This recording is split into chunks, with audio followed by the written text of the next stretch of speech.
the Workforce Connections podcast, where we discuss workforce development in Southern Nevada.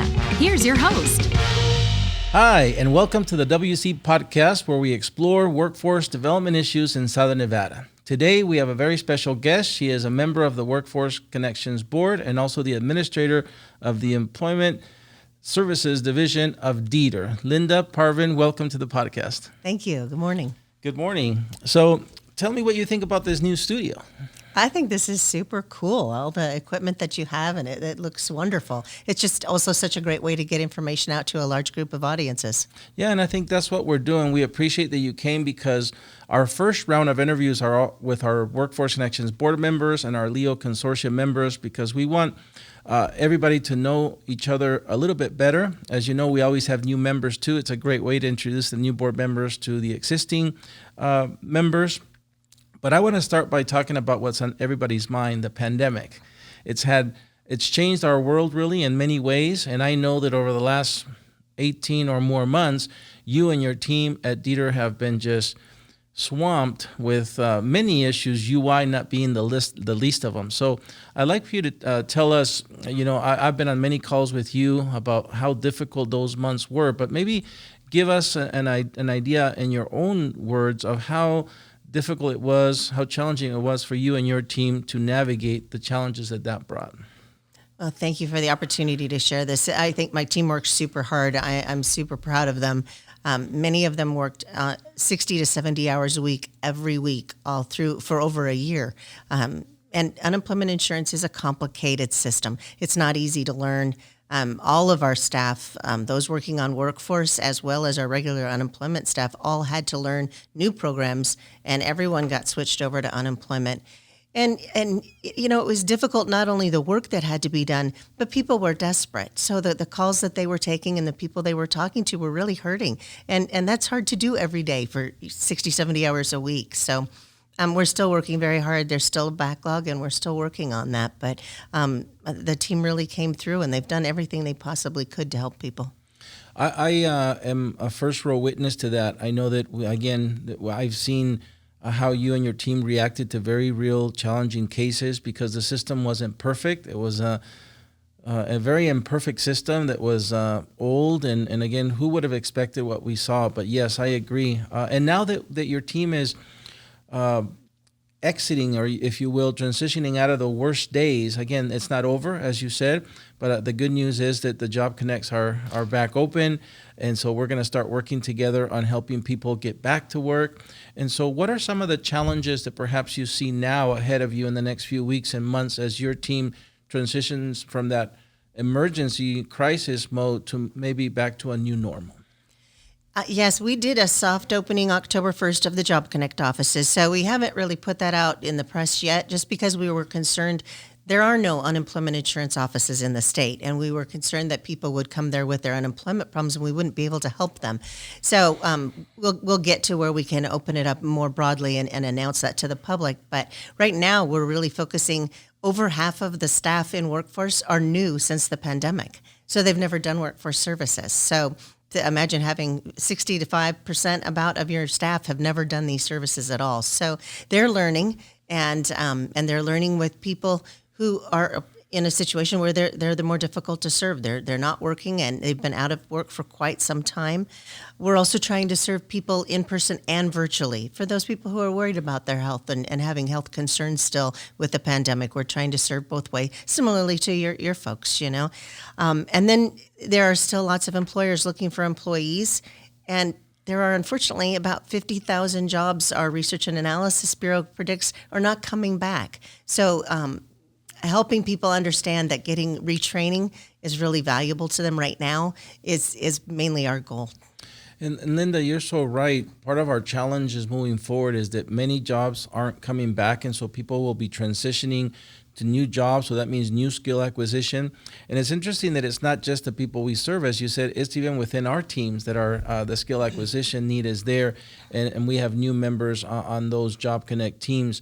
Talking about new, as you know, over the last year, as a matter of fact, the first year celebration is coming, we worked with DETR to open the Employee MV business hubs. And these are, again, centers that are specific to employers, where we design the space and we put staff that's trained to serve them.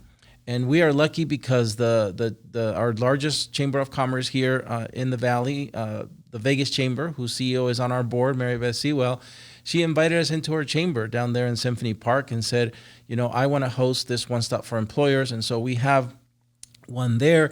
And then a month later, we opened one at the beautiful Sahara West Library. And since then, also most recently, last week, we were with members of your team in North Las Vegas City Hall because Mayor Lee said, I want also an access point for my employers in North Las Vegas to go and tap into the public workforce development system. And today we will be later in Henderson because same thing, Mayor March, sees the value of bringing these services that are meant for employers in the same space that they provide other services to employers like business permits and certifications and plan checks and et cetera. I know that I've seen the numbers that over the last year, these hubs have helped about 270 small businesses, again, connect to the resources that help them recover and grow from the pandemic.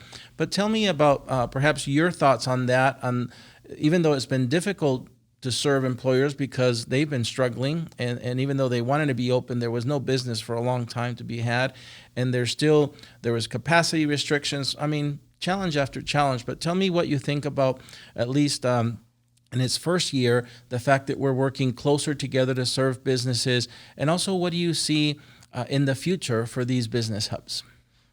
Thanks. Yeah, we're always interested in finding ways to reach more businesses and getting the services that we provide closer to the businesses and where they're already receiving other services. Obviously, it's just a great win-win for everyone. We have so many services available for businesses, and I don't think internally, the system does a good enough job of getting that information out to businesses. I mean, all the financial incentives that we have, but also just the services to help them find employees and other services that we have throughout the workforce system.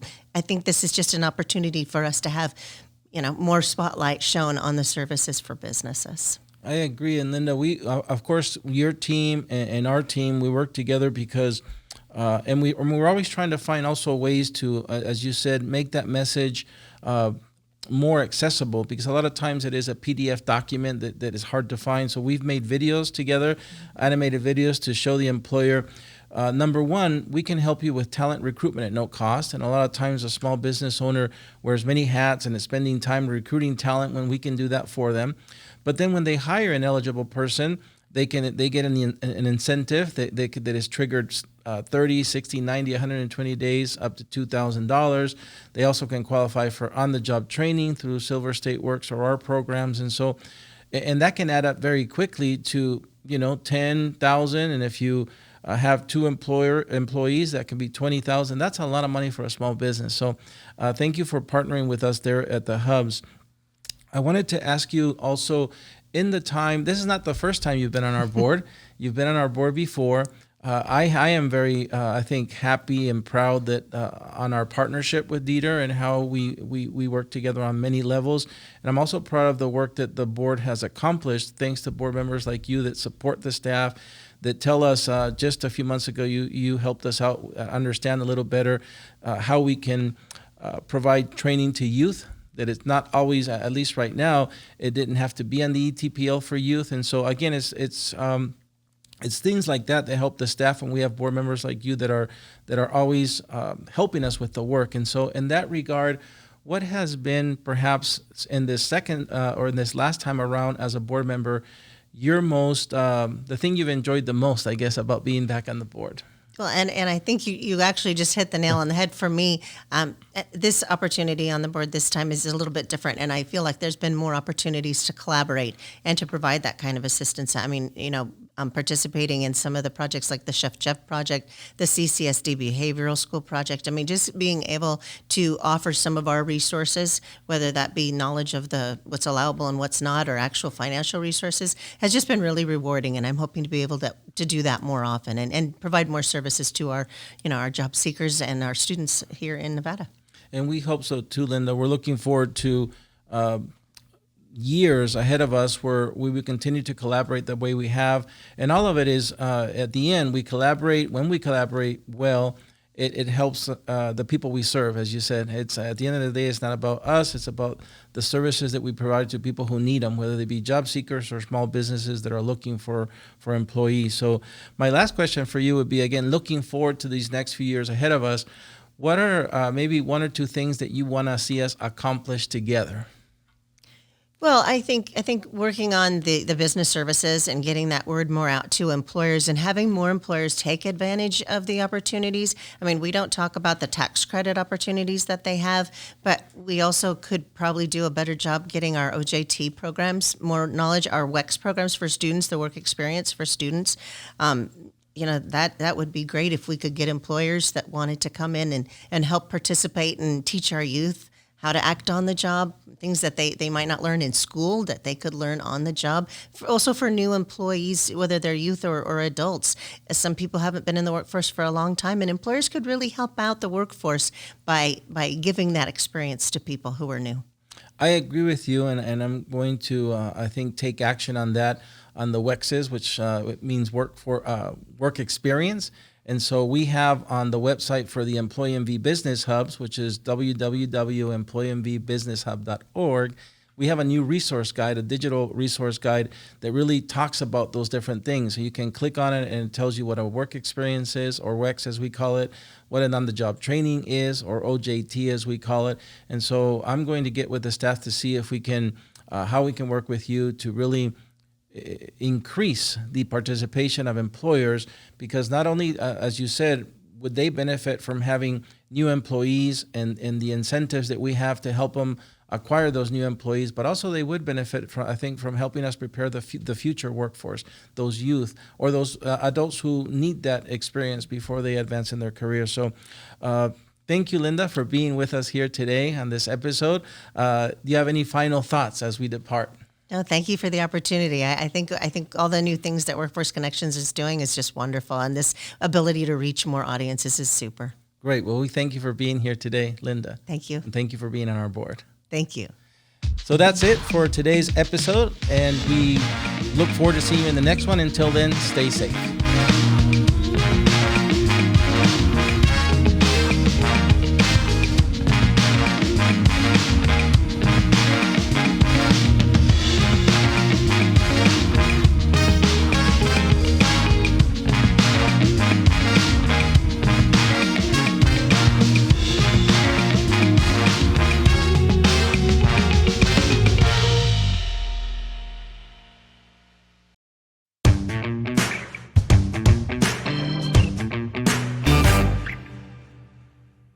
Okay, so Lynda, thank you for staying over for our bonus segment called Against the Wall. We have 3 sections, and the first one's called Your Favorites. Are you ready? Yes. Okay, tell me your favorite spicy food. Anything Indian. Your favorite family recipe. It's called Spätzle, German noodles. Oh, I know those. Your favorite city to visit. Paris. What was your favorite subject in school? Math. Your favorite musical artist or group. Pink. What's your favorite holiday? Christmas. Great. You made it through the first section in a quick way. Let's move on to the second one, and it's called Tough Choices. So here we go. If you could vacation in Hawaii or Alaska, which one would you choose? Hawaii. Are you a glass half full or half empty? Half full always. Would you rather lose sleep or skip a meal? Skip a meal. Would you rather owe money or owe a favor? Owe a favor. Would you say you're an introvert or an extrovert? Extrovert, probably. Here's an important one. Justice or grace? Grace. Actions or words? Actions. Ride a bike, ride a horse, or drive a car? Drive a car. Me too. Great. Well, that's the second segment. We're going to go to the third section here, and it's called Finish the Sentence. Are you ready? Okay. If Lynda could live anywhere, it would be? Las Vegas. We live in the best city ever. Yes. Lynda's favorite thing about her career is? That I get to meet a lot of different people every day. The best part of living in Southern Nevada is? So many things. The weather's got to be top, though. That's what brought me here. I agree. 3 words that describe Lynda are?